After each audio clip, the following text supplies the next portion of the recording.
3 bidadari. 1, 2, 3 nggih. Bidadari yang kanca-kanca yoga iki men ora pati jeleh nyawang sinden sing rek sebelah rono. Nggih. Iki dikai barang baru wae iki ya. Lho stok ngene iki saya ono 4 neh Jo nggih. Wah gadah 7 nek ngoten. Iya ya. Takoni siji-siji Jo. Ayo ngadeg ngene ya. Ayo sini cantik-cantiknya. Oleh ngitung nganti walala. Terima kasih semuanya. Nggih, wingi sing nderekaken. Matur nuwun sembah nuwun Bapak, nggih sedaya Pak Sudiwo dan kanca-kanca Pak Arif, nggih, Pak Iska. Nggih. Nggih. Piye Jo, upama 3 iki upama padha legane kuwi milih sing ndi Jo, bojomu Jo? Kula tetep milih sing tengah Pak Igit. Sing tengah takoni asmane sapa? Oh nggih, Sugeng Dalu. Nggih, wilujeng dalu Kang Mas. Nika katuran asma sinten Mbak Yu? Kula Mbak Nawang Diah Kusumawati. Dalemipun pundi Mbak Nawang? Kula daleme Purwodadi Grobogan. Purwodadi grobokane pundi? Getas Rejo. Welah. Nggih, menika pojok alun-alun. Nek Mbak Nawang wis kulino Sobo Jepara wis biasa. Nggih. Biyen ketemu ning gone Pak Dekari ya dodolan ning Jepara Mbak Nawang. Nggih. Alhamdulillah. Mbah nuwun salam nggih kanca-kanca Jepara Pak Mintono napa nggih rawuh. Nggih. Mas Asror, Pak Saking Utomo Kudus. Kudus rawuh. Nggih. Kiwone Mbak Nawang sapa aja? Iya iki sing kualitas Australia Pak Igit. Dalu Mbak Yu. Nggih, wilujeng dalu Mas Jolang. Asmane sinten saking pundi? Kula Diahayu Krisnawati aslinipun saking Blitar. Oh, angger produk Blitar ngeten iki Pak Igit. Nggih. Blitare pundi? Sanan Wetan. Oh, Sanan Wetan. Nggih. Jejere Sanan Kulon. Adep-adepan. Pancen awak yo. Cedak Nggih, ngene Mbah tanggi. Mondo. Nggih, leres. Mbak Dia sak menika lenggahipun wonten pundi Mbak Dia? Sakmenika wonten Danyang Purwodadi. Katut jago Danyang. Oh, Danyang. Kalih perapatan Danyang nika menggok ngulon ngetan. Ngetan Kedik. Oh ngetan. Nggih. Arah Bolo. Nggih. Apal aku daerah Kok jenengan apal kabeh to Pak Igit? Pasaran ku kono biyen. Kowe biyen. Pak Solikin. Ayo. Kula aturi pinarak, Pak. Sanes wekdal Mbak Dia. Dia Sekarwangi nggih.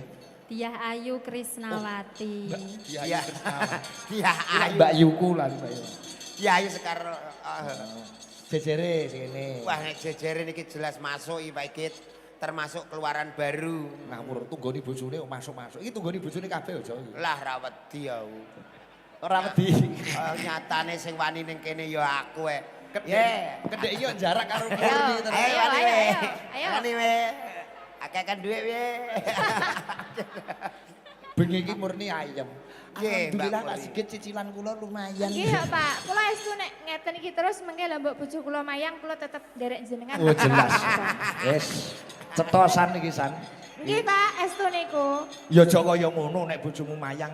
Sombe nek mayang ning Rembang ya sak urarane nyewa alatku ngono lho. Kuwi alatmu kok kono elek mau go ning Rembang iki aku melu isin lho. Ning larang alate San. Ayo, alon-alon. Nek Mas Ihsan gak apa-apa nek ngeten terus mungkin Mbak Muri kersane melon Pak Igit mawon. Lah nggih, berarti ngoten nggih Pak Igit. Yo engko nek bojomu mayang tetep melu bojomu. Lah penak mriki ya. Kandhani yo. Yo ngalah. Lah nggih. Lagune Podang Kuning bertiga aja. Yo oke. Engko digarap Tayo. Nggih, Bapak. Nggih, siap. Larase Slindro Songo. Kawiwitan saka Mbak Diah. Yo Mbak Diah. Mbak Dian mergo iki rampunge ora nganti esuk. Oh nggih. Padang rampunge. Oh lho, kok ora nganti esuk malah Padang. Bablas Medion adoh ya. Nggih, Pak Igit. Monggo Mbak Diah. Perapatan Sekar. Perapatan Danyang. perapatan Danyang. Oh Nggih. iya. Biyen ki aku angger kuliah Mbak Diah. Nggih. Angger ngampiri yoga iki kencane nganggo bis kampus ke perapatan Danyang nyegat loro ngono dadi Oh, aku apa. nggih. Sakmenika tasik ngoten iki. Saiki wis ora. Oh, mboten. Angger bar wayangan sarapan ning pojok perapatan Danyang kae Nggih. sisih wetan kae Warung Tikah. Yo warung Tika. Nggih, warung Tikah terkenal mangute niku. Iya. Oh iya, alah. Apa lah wong. Malah ndetili kok roh kabeh. Apal wong ora tau masak kok. Oh, Mas. iya. Jajane rono. Asmorodono Mbak Diah. Nadian. Ayo. Nadyan wujud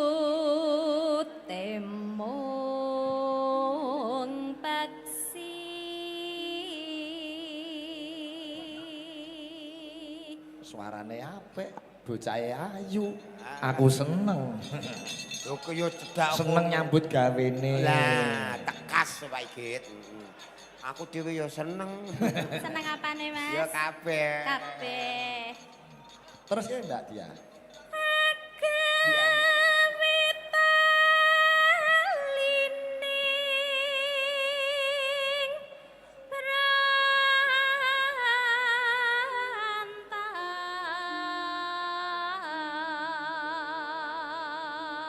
Oper sing tengah Mbak Nawang. Wah, Mbak Nawang iki. Niki nggih. Wes, ayo nok, apik-apikno nok. Halus manis tur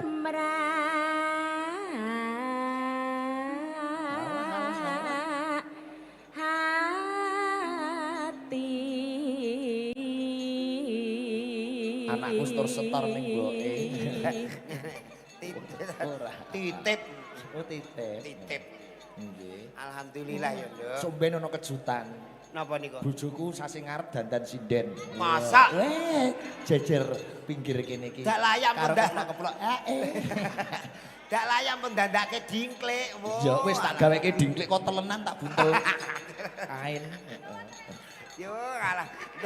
Iku mremo iku jenenge kok terima karo kopi gula. Genti Mbak Murni ayo. Ayo Mbak Murni.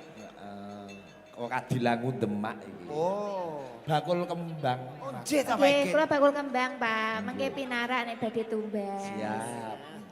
Nggih nyekar sing pundi? Gue nyekar julang. Oh, wis arep mangkat ta, Om? Somben-ben wae. Tak kira nek Pokoke awakmu jahayu kok. apa meh ngenteni aku? Ora. Pokoke yo sego ya. Ayo Mbak Mur. Menung rasa mengkan kula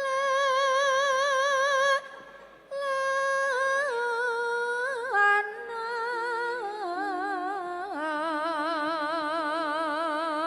Sing wedok alus, sing lanang alus. Sak omah karo bojone ora tau padu. Sak Nek padu omah. lewat WA tok. Oh, sing lanang alus, sing wedok alus, wong sak omah bangsa alus. Bang salus. Nano. Goleki si podang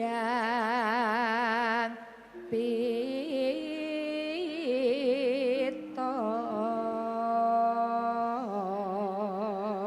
Kembali ke Mbak Dia. Oh, Mbak Dia tak kira Mbak Nawang. Mak Plas iki. Aku ngono ya. Halus manis terus merak. Oh, kleru kok. Ora kleru iku mau meng improve. Oh, balik neh to. Ora Ibo maksud bunga. Luwih becik nek kepunjulan timbangane kurang ya. Iya, apik dibaleni kok, Nduk. Ibo bunga ngerasaku. Ibu bunga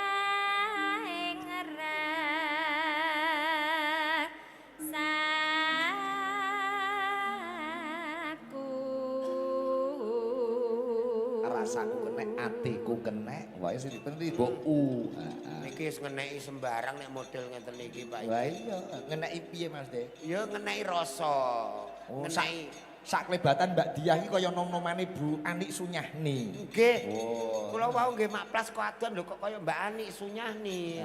Nek sing tengah kaya Mbak Anik Sunyahnyo. Sing tengah ya meh kaya Sumini. Bakule janganan.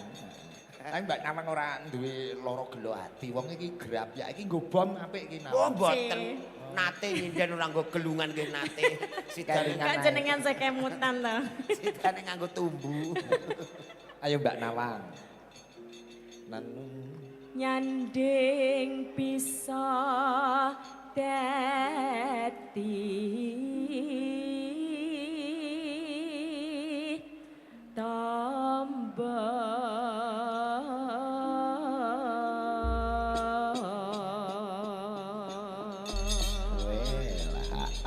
podang kuning digarap cara tayub ya Tayub, nggih. Buka saking Bonang Mas Sigit. Iki dung dung dung dung dung deng yo.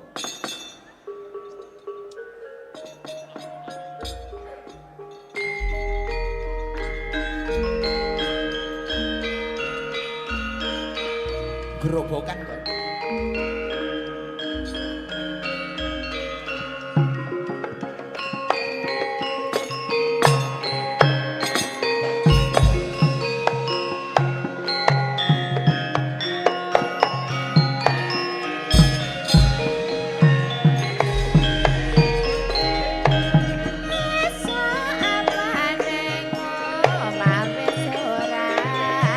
Terasa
bocah gerobokan sing nawang Ora. karo dia jogete kaya Intan kuwi. Ora mbuak blas. Apik Iya. kabeh. Walah, Telu ayu-ayu suarane apik wis ora mbuak blas, Pak. Somben sinden cakrane tengen karo kiwa kok. Lho nggih ya. 18 kiwa tengen 18. Sinden apa tepas angin? Tipas angin. Yo sinden kok dadak takon sinden apa tipas angin. Kiwa tengen ya. Nggih, heeh. Ganti Mbak Yosi meneh, Jo. Oh nggih. Rol bengi iki dekne Nggih. lintang dayoh. Ngijeni Pak Igit. Mbak Yosi. Ngene. Panas-panas mlaku orang gawa payung sandale diseret dramaane lempung Surabaya geger Wong sini mantian, mantian Jakarta janji rukun tetap merdeka.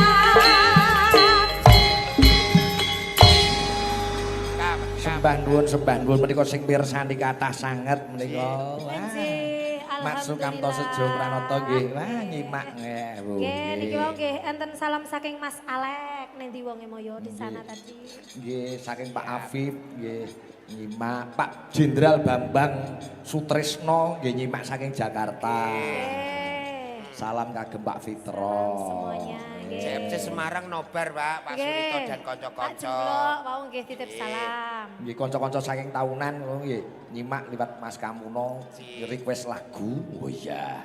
Pak Kasir Jambe kali tidu komplit kanca-kanca. Nggih. Wah, jajan. Requestnya nopo Bapak? Wah, nggih, menika requestipun Gerajakan Banyuwangi. Mboten namung sampean ijen ning ya Karo sinten Pak Igit? karo Mbak Ima, nek Deni pun biasa. Iya.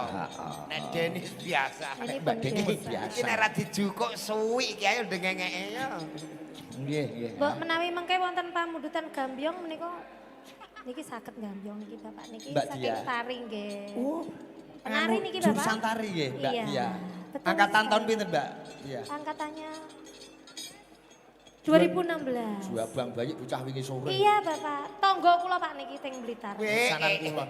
Tonggo. Sanan wetan nganti sanan kulon. Iya Sanan Wetan, Sanan saking Wetan. Bendil. Lah iya jejere sanan kulon. Iya wis. Lah nek Purworejo sanan kulon nggih Mbah Wondo kan cedhak gone niki. Betul sekali. Sampean ki malah hafal Pak Igit mulane nggih Pak Igit. Iya nis aku nggih menes pokoke wis. Wong Yosi wis lali main Blitar. Kula ngaleh-ngaleh. Ameh kudu didol ae pindah kene ya. Nggih. Lagune Gerajakan Banyuwangi.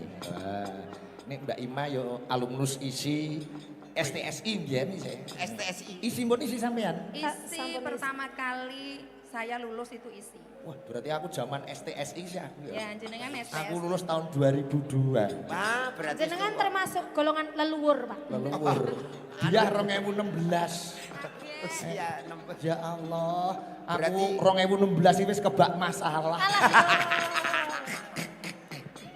Pak Igit termasuk orang lawas sih Pak Igit. Iya. Ima ngomong apa ora penak. Mosok 2016 ndak kleru lah. Ayo dieling-eling se. Eling-eling se. Sak karepmu mah. Aku wegah kon ngeling-eling. Orang ngono, manusia itu dari lahir itu wis enek masalah sih, Mas. Kabeh lahir. Masalah bank maksudku. Ah, yo kuwi lho.